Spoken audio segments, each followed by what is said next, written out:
வணக்கம் மக்களே, எல்லாரும் எப்படி இருக்கீங்க? சண்டே ஸ்பெஷல் வந்துட்டு எங்கள் வீட்டில் அம்மா செஞ்ச பிரியாணி தான். இது எப்படி செய்கிறாங்கன்னு பார்க்கலாம். நம்மள மாதிரி மசாலாலாம் நிறைய சேர்க்க மாட்டாங்க ஃப்ரெண்ட்ஸ். ஒன்லி இஞ்சி பூண்டு பேஸ்ட்டு, மிளகாத்தூள், இன்னும் அவ்வளோதான். எப்படி செய்கிறாங்கன்னு பார்க்கலாம் வாங்க. ஈரல் வேறு வாங்கிட்டு வந்திருந்தோம் 1/2 கிலோ. வாங்க வீடியோக்குள்ளே போகலாம். பிரியாணிக்கு புதினா பத்தாதுன்னு சொன்னோன்னே மாடியில் கொஞ்சம் புதினா பறிச்சிட்டு வந்தேன். பிரியாணிக்கு நெய், பட்டை, கிராம்பு அந்த ஸ்பைசஸ் எல்லாமே ஆட் பண்ணிட்டாங்க. அதுக்கப்புறம் வெங்காயம், பச்சை மிளகா, இங்கே பாருங்கள் கிராம்பு வெடிக்குது. அதுக்கப்புறம் என்ன பண்ணணும், வெங்காயம் போடணும். வெங்காயம், பச்சை மிளகாலாம் போடுறாங்க.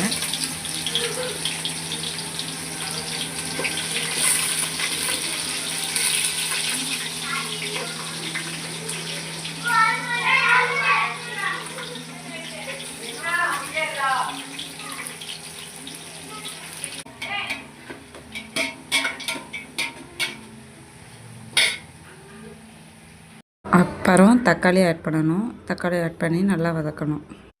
அப்புறம் இஞ்சி பூண்டு பேஸ்ட் வந்து நம்ம சேர்த்து அரைச்சி போடுவோம். எங்கள் அம்மா எல்லாமே தனியாக தான் அரைச்சி போடுறாங்க. ஃபஸ்ட்டு இஞ்சி போட்டாங்க.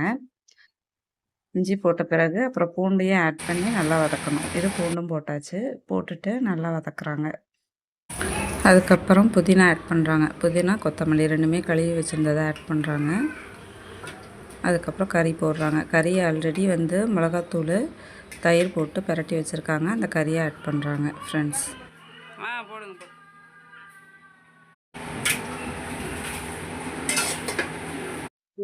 அப்புறம் கறி நல்லா வேகணும். அது வரையும் அப்படியே வச்சுருக்காங்க. தண்ணியெல்லாம் ஆட் பண்ணல.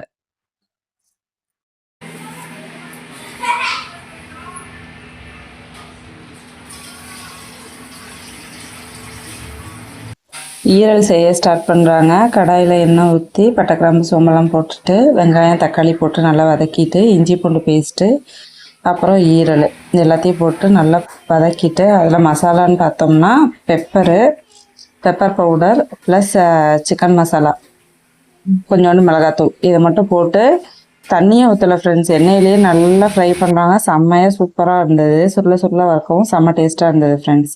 நீங்களும் ட்ரை பண்ணி பார்த்துட்டு கமெண்ட் பண்ணுங்கள்.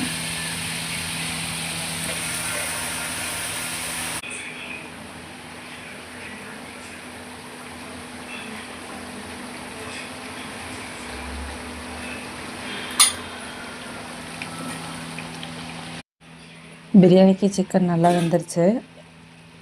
பிரியாணி அரிசி தான் எடுத்திருக்கோம். 2 கப்படிக்கு 4 கப்படி தண்ணி. நம்ம ஆல்ரெடி பிரியாணி தாளித்த அந்த தண்ணியை மேனேஜ் பண்ணி ஒரு 1/4 டம்ளர் கம்மியாக ஊற்றிக்கணும். ஓகேங்களா? அப்புறம் உப்பு தேவையான அளவு போட்டுக்கோங்க. அவ்வளோதான் ஃப்ரெண்ட்ஸ். எங்கள் அம்மா வேறு மசாலா எதுவுமே ஆட் பண்ணலை. மிளகாத்தூள்லாம் வந்துட்டு ஆல்ரெடி கறியிலேயே போட்டு பரட்டினதுனால பிரியாணி கறியும் டேஸ்ட்டாக தான் இருக்கும். நீங்களும் ட்ரை பண்ணி பாருங்கள். மிளகுத்தூள் போட்டுட்டு மிளகுத்தூளும் அப்புறம் வந்து அந்த 65 மசாலா சோப்பில்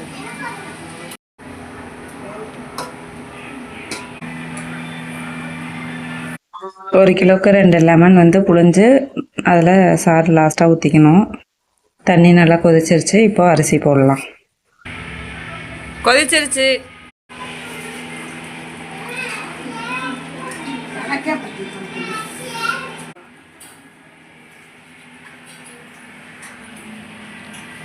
அரிசி போட்டாச்சு. அரிசி போட்டதும் அம்மா கிண்டி விடுறாங்க. ஈரல் பாருங்கள் ஃப்ரெண்ட்ஸ், தண்ணியே சுத்தமாக ஊற்றவே இல்லை. அதுலேயே நல்லா நல்லா வெந்துருச்சு ஈரல். சூப்பர் டேஸ்ட்டாக இருக்குது. போட்டாச்சு.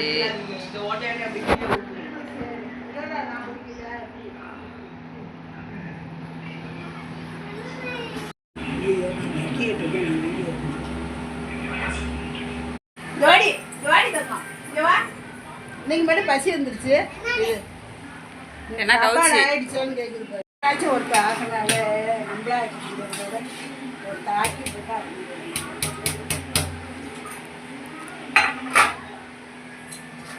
இதை கொடுத்தா தின்னு போட்டேன்.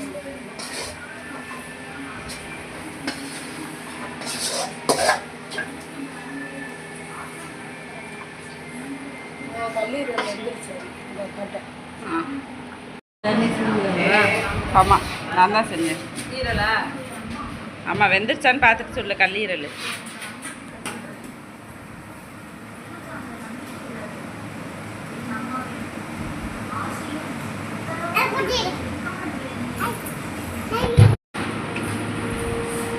வெந்துருச்சா என்ன வேகணுமா? லைட்டாக வெந்துருந்தோன்னே அம்மா சர்வ் பண்ண ஆரம்பிச்சிட்டாங்க. பிரியாணி அண்ட் ஈரல் ஃப்ரை, தயிர் பச்சடி. நீங்களும் சாப்பிட வாங்க ஃப்ரெண்ட்ஸ். இந்த வீடியோ பிடிச்சிருந்துச்சுன்னா ஒரு லைக் பண்ணுங்கள். தேங்க்யூ.